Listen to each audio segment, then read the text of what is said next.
Alright guys, I know a lot of you have been waiting for my potential build guide for SP Hoshimi Koran.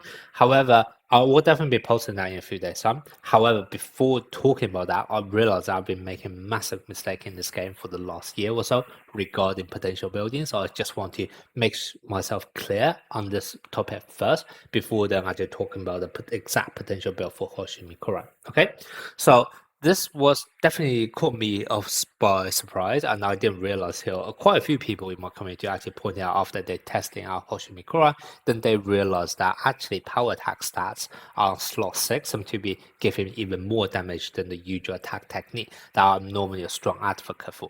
Now, this came as a surprise to me because if you have watched my previous video on damage formula, which by the way is still true, and I will definitely be doing a refresh damage formula video in the coming days as well, because now I have dug a bit deeper into the topic as well. But basically, normally what's going to happen is the damage of your spike is made up of a power attack percentage times by your strength, then times by your attack technique. And normally, because attack technique is just one of the more rare stats for you to get hold of in this game, normally more attack technique basically means a better number overall because it allows you to actually spread out your numbers across 3 different multipliers rather than all concentrated on, for example, just on power attack, in which case it just becomes addition, whereas if you actually spread it out across different multipliers, it becomes multiplication, and multiplication is always greater than addition. Okay, so that was the basis of why I was a strong advocate of try to get as much attack technique as possible in the game. And that, to be honest, that part is still true. And then the other thing, which also some of you guys probably have known already, is that if you actually put a power attack main stats on your potential build, the 35%, for example, you see here, it's not actually applied to the overall number for that character stats. It's actually only applied to the black number, which is a base stat.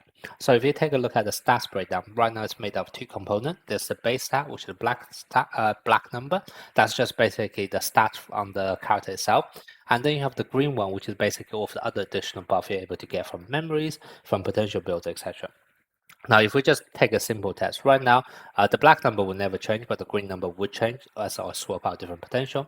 Right now, we're talking about 4.5k green numbers here. If I actually switch my potential on slot 2 from power tap to, for example, this one instead, which is only going to be awareness. Therefore, I'm actually losing the 35%, although this main set does have 10%, but basically there's a delta of 25%.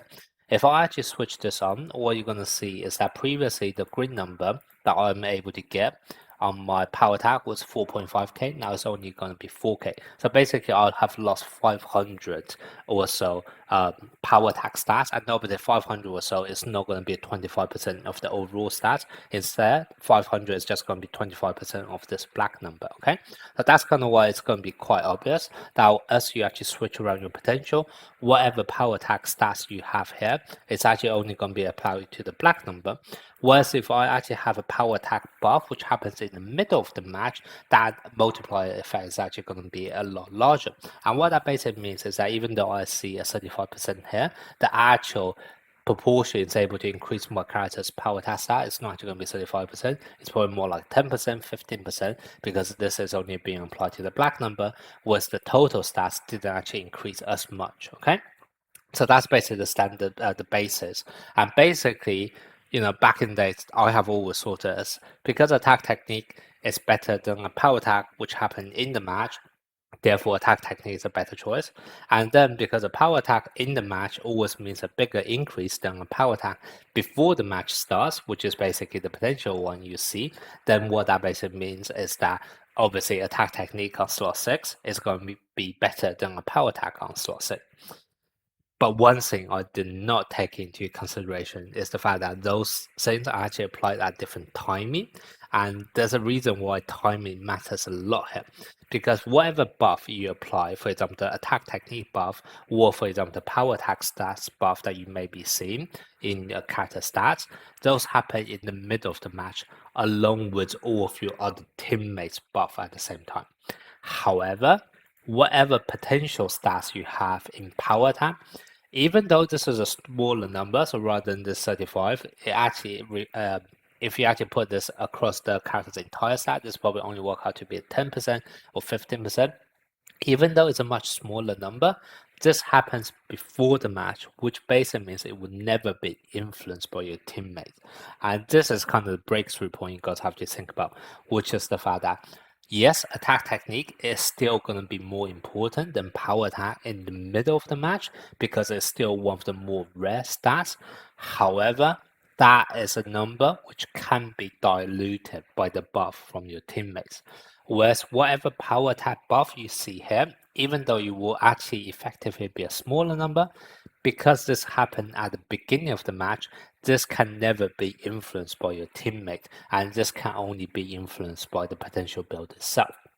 And back in the days, this probably wasn't such a big deal because a lot of the characters back in the days, they're not actually that good. They're not able to, first of all, give out a huge amount of buff, or even if they do, it's going to be a very, very small portion, or maybe to only one of the categories. However, now as the game progresses, we are going to get so many stronger characters, and a lot of the characters are capable of giving huge amount of attack technique and strength buff, right? For example, Oikawa skill rating 4 is able to give 10% attack technique, 100% strength. If we take about in the future, Hiragami SP capable of giving out 20-30% attack technique as well. So they're obviously, as the character get power crept, what we're going to see is that the influence from your teammates is going to be higher and higher.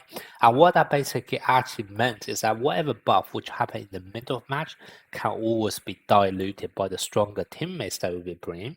However, numbers such as power attack, even though it's actually a smaller number effectively, but because this can only be adjusted by the character we're talking about himself, it can never be influenced by teammate.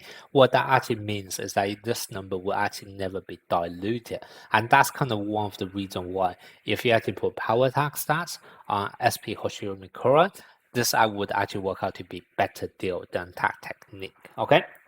So that's something I really want to point out, and I did not notice this before about the timing. I mean, I know kind of certain power attack apply at different timing, but I have never thought about it this way in the sense that since happen in the middle of match can be diluted, where since happen before the match, even though a smaller number cannot be diluted. And obviously this difference is going to get bigger and bigger as we get stronger teammates. Okay, so that's basically the biggest mistake I feel like I've been making in character building so far, and you guys please be bearing this in mind as well. Okay, now on top of this, what I've then decided down is to work out what essentially is going to be the power attack breakpoints for you guys to decide whether or not you want to actually equip strength or power attack on your slot 2, or whether or not you want to do attack technique or power attack on your slot 6. Okay, so let me just show you guys a calculation now. So first of all, if we start off with no slot 2 or slot 6, I'm just going to take Hinata as an example because this is skill rating 4 character, whereas my Korai is skill rating 5, so it's a bit harder for, well, I guess it's less representative with vast majority player.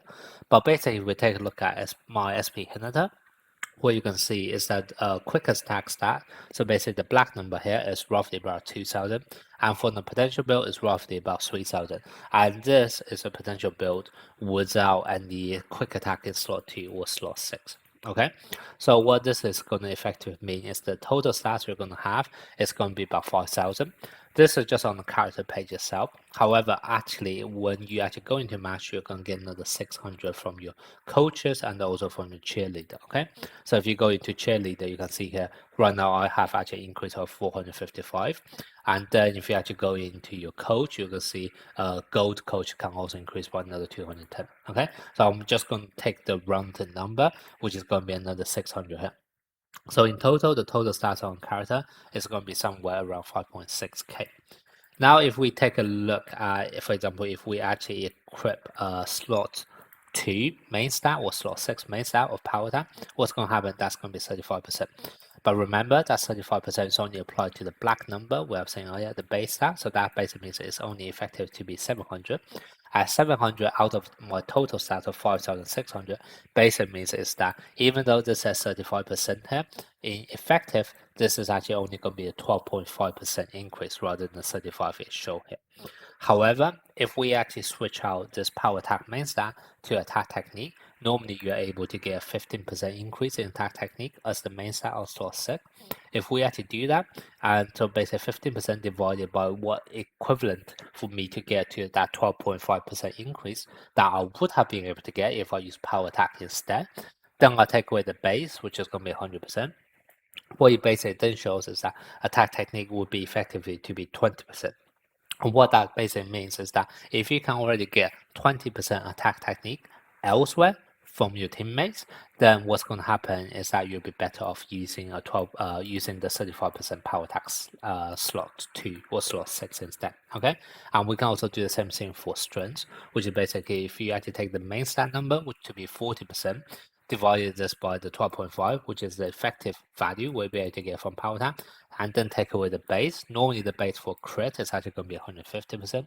What this then work out to be is going to be 170%. Okay, so what this is saying is that if your strength, the amount of strength you're able to get from your teammate is more than 170%, then you'll be better off using power attack. Whereas if it's less than 170%, then you'll be better off using strength as the main stat on slot 2. Okay, now this is assuming right now we do not have a main stat on slot 2 or slot 6 in power attack. However, let's now actually assume we do have at least one of them in one of the slot, because to be honest, if you guys take a look at this attack technique number, personally, I feel like it's very easy to get at least 20% in the match from your teammates, or maybe from Hoshi Mikura's own memory, for example. So it's almost going to be certain that going forward, slot 6, I'm going to recommend the power attack stat. And as a result, you would have one slot 2 or slot 6 to be the power attack main stat. And then what's going to happen, your total stat is going to be jumping from the previous 5,600 to this additional 700 that will be getting from slot 6 main stat instead. So this all of a sudden become now 6.3k. Power attack increase that we'll be getting from slot 2, for example, is still going to be 700. And now this 700 are divided by 6,300. Now it's going to be effectively 11% increase. And if we repeat the same calculation again, what that basically tells us the breakpoint is going to be 75% for attack technique and 210% for strength. And what this is basically saying is that, for example, if I already have my slot 6 to be power attack percentage rather than attack technique, what's going to happen is that for me to decide whether or not my slot 2 main stat should be strength versus power technique will depend on whether or not my teammates can give me a total of 210% strength buff. If they can give me at least 210%, then I'll be better off using power attack slots 2. However, if they are not able to give me at least 210%, then I will still be better off using the 40% strength. Okay, so that's basically going to be the main breakpoints for your potential builds going forward. So yeah, this is what I want to share with you guys today. It was definitely very surprising for me after I'd done the numbers to then realize that actually power attack main stats on slot 6 turned out to always be better than attack technique. Didn't expect that at all, and obviously it's going to be very different to what I have been suggesting previously. Now, I know this video was very, very mathematical, so you guys may not be getting it completely. I will do an updated damage formula in the coming days as well, which hopefully will illustrate this even better as well, okay? But yeah, so this is basically what I want to share with you guys. Let me know what you guys think. Was this also surprising to you, or you guys kind of already expected that?